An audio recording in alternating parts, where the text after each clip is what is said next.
Hello guys, welcome to this amazing series. इस series में हम स्टैंडर्ड बुक के क्वेश्चंस लेते हैं एंड हम वही क्वेश्चंस लेते हैं जो हमारे सिलेबस में हैं। So any of this question could be your probable JEE advance question. So ऐसा एक्सक्लूसिव एडवांस कंटेंट के लिए चैनल को ज़रूर सब्सक्राइब करें। एंड आज का क्वेश्चन है फ्रॉम बुक पीटर साइक्स।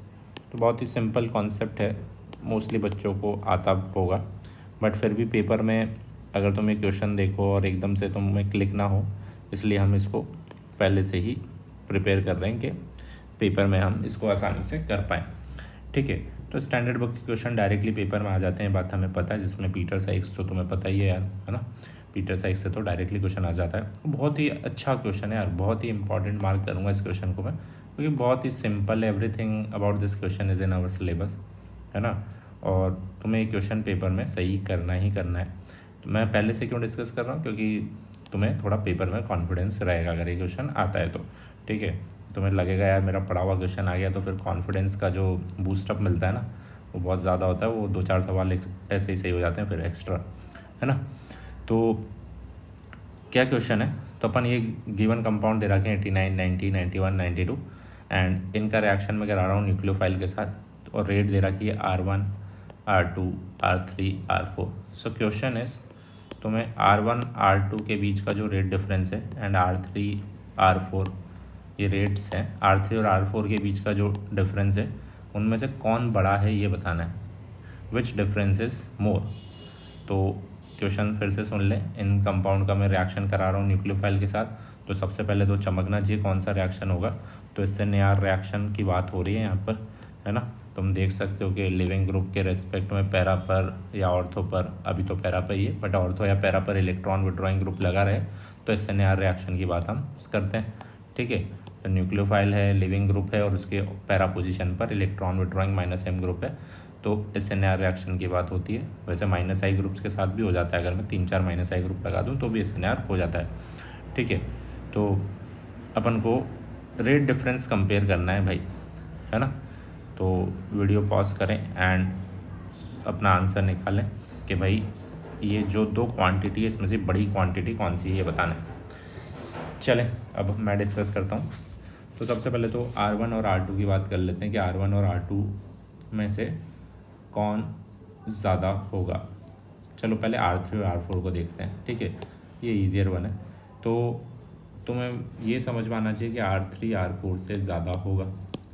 क्यों ज़्यादा होगा R3 R4 के साथ, तो तुम्हें पता है यार, ये दो मिथाइल ग्रुप लग रहे हैं, ये +i लगाएंगे या +h लगाएंगे, रिंग में इलेक्ट्रॉन डेंसिटी बढ़ाएंगे, एंड मुझे पता है SNAR में रिंग में इलेक्ट्रॉन डेंसिटी बढ़ेगी तो रेट कम हो जाएगी, न्यूक्लियोफाइल को अटैक करने में थोड़ी दिक्कत आएगी। न्यूक्लियोफाइल को तो चाहिए इलेक्ट्रॉन डेफिशिएंट रिंग, और तुम थोड़ा इलेक्ट्रॉन डेंसिटी बढ़ा रहे हो तो थोड़ा रेट कम हो जाएगा। तो R3 R4 से ज़्यादा, ये बात मुझे समझ में आती है। ठीक है, इनका डिफरेंस क्या है, ये एक्चुअल वैल्यू मुझे याद नहीं रखनी। ठीक है, तो ये बात मुझे समझ में आती है, R3 R4 से ज़्यादा है। अब सिमिलरली R1 और R2 में देखते हैं तो किसका रेट ज़्यादा होगा।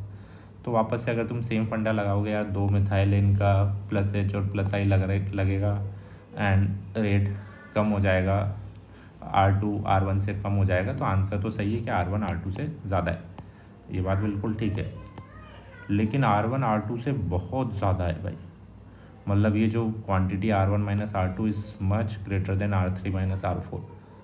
ऐसा क्यों हो रहा है, तो इसका रीज़न अब तुम सब लोग समझते हो। मुझे लग रहा है कि बहुत मोस्टली बच्चे ये आंसर कर पाए होंगे। तो इसका रीज़न है SIR इफेक्ट या सर इफेक्ट, है ना, स्टेरिक इनहिबिशन ऑफ रेजोनेंस। तो अगर तुम 90 को देखोगे तो 90 में क्या हो रहा है, ये जो दो मिथाइल ग्रुप लगे हुए हैं ये SIR लगाएंगे भाई, है ना। तो रिपल्शन की वजह से ये NO2 ग्रुप को रोटेट कर देंगे आउट ऑफ प्लेन, तो NO2 का -m नहीं लग पाएगा।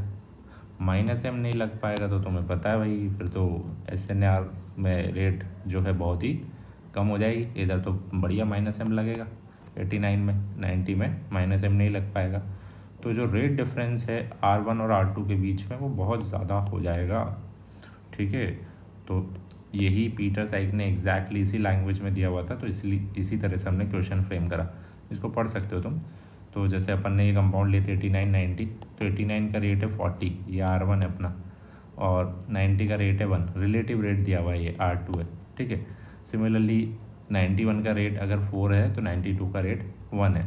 तो तुम देख रहे हो कि यार R3 और R4 के बीच में ज़्यादा रेट डिफरेंस नहीं आया। क्यों? बिकॉज साइनाइड तो लीनियर ग्रुप है, उस पर SIR तो लग ही नहीं रहा है ना। वो तो प्लस माइनस M अपना यहाँ पर भी लगा रहा है, यहाँ पर भी लगा रहा है। बस मिथाइल के प्लस H और प्लस I की वजह से थोड़ा रेट कम हो गया है ना, R4 थोड़ा कम हो गया। यहाँ पर प्लस H प्लस I की वजह से होता तो बहुत ही माइन्यूट डिफरेंस होता जैसे इधर हुआ, बट उससे बड़ा फैक्टर लग रहा है कि यार SIR हो रहा है तो माइनस M ही नहीं लग पा रहा, तो R2 बहुत ही कम हो गया। देख रहे हो 40 और 1। तो ये बोल रहा है the rate difference between 91 and 92 is very small as the methyl groups do not prevent mesomeric electron withdrawal by the linear cyanide group. मतलब SIR नहीं लग रहा। The rate difference is much more pronounce between 89 and 90। ठीक है, however as the methyl group prevent the oxygen atom of the nitro group lying in the same plane is the nucleus P overlap between nitrogen and the adjacent C is दस markedly reduce. तो मतलब तुम समझ रहे हो कि SIR की बात हो रही है ना, ठीक से पढ़ लेना, अंग्रेजी लिखी हुई है, बाकी SIR की ही बात हो रही है। तो इस क्वेश्चन को हम इजीली टैकल कर सकते हैं। अब ये तुम बहुत से बच्चे कर भी पाए होंगे, लेकिन पर्पस क्या था, स्टैंडर्ड बुक में तुमने देख लिया। अब ये कॉन्फिडेंस बूस्टर होते हैं, ऐसे क्वेश्चन पेपर में आने के बहुत चांसेस होते हैं ना। पीटर साइक्स से इस तरह के क्वेश्चन तो डायरेक्टली बना देते हैं एडवांस वाले। तो ये बात अपन अब याद रखेंगे। एक और बात इसने यहाँ पर लिखी, ये भी थोड़ा सा देख लो, वैसे तुम्हें पता है। तो ये बोल रहा है कि अगर मैं सॉल्वेंट अगर प्रोटिक से अप्रोटिक की तरफ चेंज करूँ तो रेट जो में डिफरेंस है जो बहुत ही ज़्यादा बढ़ जाता है, मतलब 10⁹ टाइम्स रेट हो जाती है। वो तो क्यों हो जाती है तुम्हें पता है कि प्रोटिक में सॉल्वेशन हो जाएगा न्यूक्लियोफाइल का और अप्रोटिक में नहीं हो पाएगा। ठीक है, तो यहाँ पर इसने एक SNAR रिएक्शन बुक कराई है, DMSO लिया, तो तुम देख लो without any electron withdrawing group भी ये SNAR रिएक्शन हो गई। ठीक है, तो सॉल्वेंट पर भी SNAR का रेट डिपेंड करता है, ये तो हम रिड्यूस कर भी सकते हैं, अब तुमने पढ़ भी लिया है। ठीक है, तो कमेंट सेक्शन में मुझे ज़रूर बताना तुम्हें ये क्वेश्चन कैसा लगा। वैसे तो तुम्हें आता होगा, बट फिर भी मुझे बताना कि कितने बच्चे इस क्वेश्चन को सही कर पाए।